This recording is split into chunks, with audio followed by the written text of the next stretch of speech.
Hello, America, and welcome to the Older Bulls podcast. I'm your host, Guy Calisi, and today I'm going to be speaking on the idea of multitasking.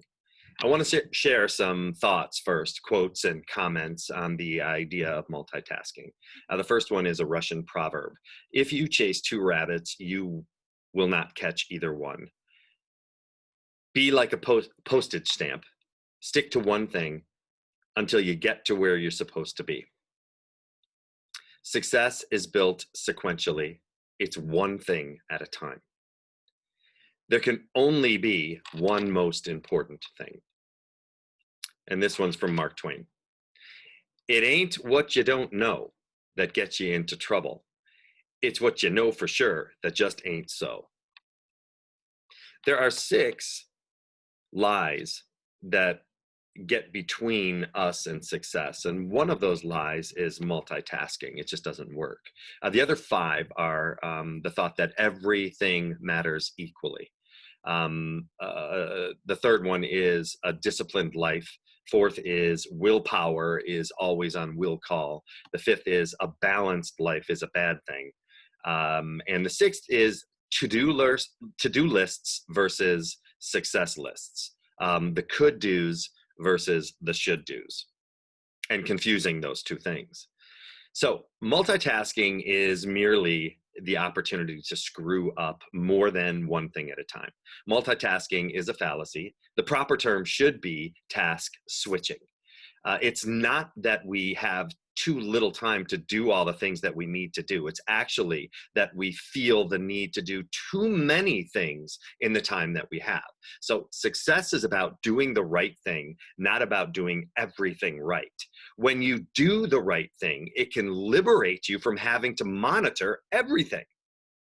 Remember, though, that new habits, research shows, takes an average of 66 days to acquire. So stick to it if it's important to you. We need to acknowledge that willpower has a limited battery life. And needs to be recharged. It's not limitless. You can't go to the willpower bank and just take limitless withdrawals out. You have to recharge it. You have to go back. You have to give yourself some time to rejuvenate the willpower. To achieve extraordinary results, you must choose what matters most and give it all your time if it demands it. This requires getting extremely out of balance in relation to all other work or life issues. An analogy that really helped me with this was imagine life as a juggling act, if you would, in which you're juggling 5 balls. The balls are work, family, health, friends, and integrity. You're keeping them all in the air, but one day you finally come to understand that the work ball is rubber, and if you drop it, it'll bounce back. The other 4, and that's family, health, friends, and integrity. The other 4 are made of glass. If you drop one of these, it will be irrevocably scuffed, nicked, chipped, or probably even shatter altogether. So success has been defined by many as getting as tightly wound up as possible each morning, setting ourselves on fire, then opening the door and flying through the day, unwinding on the world until we literally burn out. I know that personally, if in the morning I feel like I don't have the energy to do that every day, I feel disappointed. I don't want to feel that way. So the advice that I share here is advice that I give to myself, and it jacks me up and helps me stay focused.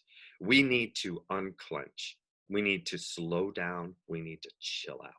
We need to find our pace, the pace that works for us. Success comes down to this: being appropriate in the moments of your life. Not all moments are the same, nor are they worthy of the same amount of energy or vigor, but life is made up of moments, and all of them count. Maybe not equally, but they count nonetheless. If we can honestly say, this is where I'm meant to be right now, doing exactly what I'm doing, then all the amazing possibilities for our lives become possible.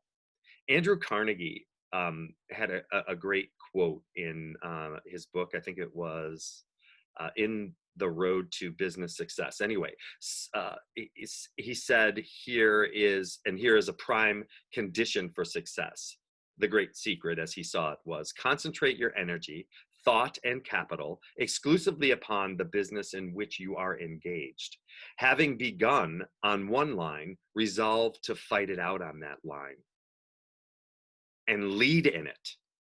Adapt every improvement, have the best machinery, and know the most about it. The concerns which fail are those which scatter that capital, which means they have scattered their brains. Also, they have investments in this or that, here and there and everywhere. Don't put all of your eggs in one basket is absolutely wrong. Instead, Andrew Carnegie believes you should put all of your eggs in one basket and then watch that basket. Look around you and take notice. Men that do this do not often fail. It is easy to watch and carry the one basket. It is trying and exhausting to carry too many baskets, and doing so breaks most of the eggs. Mark Twain said, the secret of getting ahead is getting started. The secret of getting started is breaking our complex, overwhelming tasks into small, manageable tasks, and then starting on the first one. I call this chunking. How many times have you decided that you were going to make a change in your life, and then you break it down and you look at it and you say, I'm never going to be able to do this. This is way too much. Well, this is when you should be recalling what Mark Twain said here. Personally, I don't think it matters much exactly what your goals are, as long as you're doing something. The important thing is finding a workout, a path that you love, that inspires you to get moving and to build muscle or knowledge or whatever you're looking for, and that you're going to stick with it. By making an honest effort to be the best that you can be every day, willingly or not, you will inevitably help others to do the same. These are some simple things that we can do every day. I'm telling you, my biggest thing and a common theme in all of my podcasts has been, we owe the world the best version of ourselves. We do. And if you don't think so, then you're not even thinking about what humanity really is. Humanity is all of us working together to make this thing called life the best thing possible. So I wanted to just include in this message today simple things that we can do every day. They help me when I need to reboot, or when I need a slap in the back of the head. Just when things have gotten ridiculous, or I'm thinking that I'm a loser and things aren't going well. Why am I doing this? What am I doing here? I have no direction. I need to be doing something and I don't know what that is. And these are the things that help me every day. So I'm going to share them with you. I think there are 13 of them. So first thing is, today is a new day, like no other day I will ever experience. I'm strong and capable. I'm lucky to have special people in my life. I'm open to new experiences.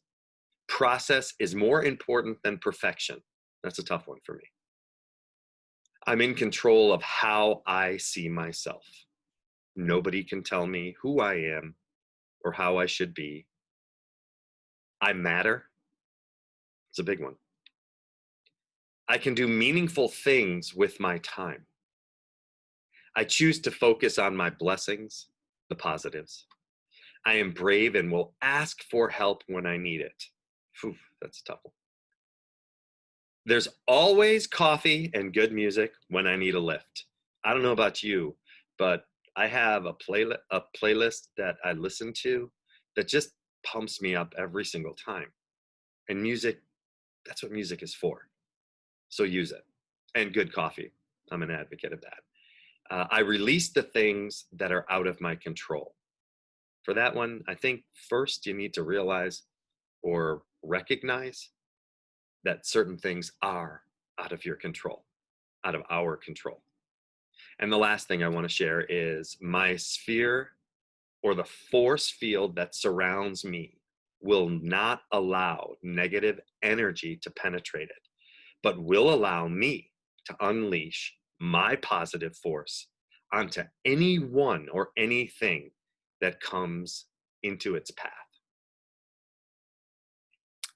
America, it's another podcast for me. That's the way I see it. I'm sticking to it. See you next time.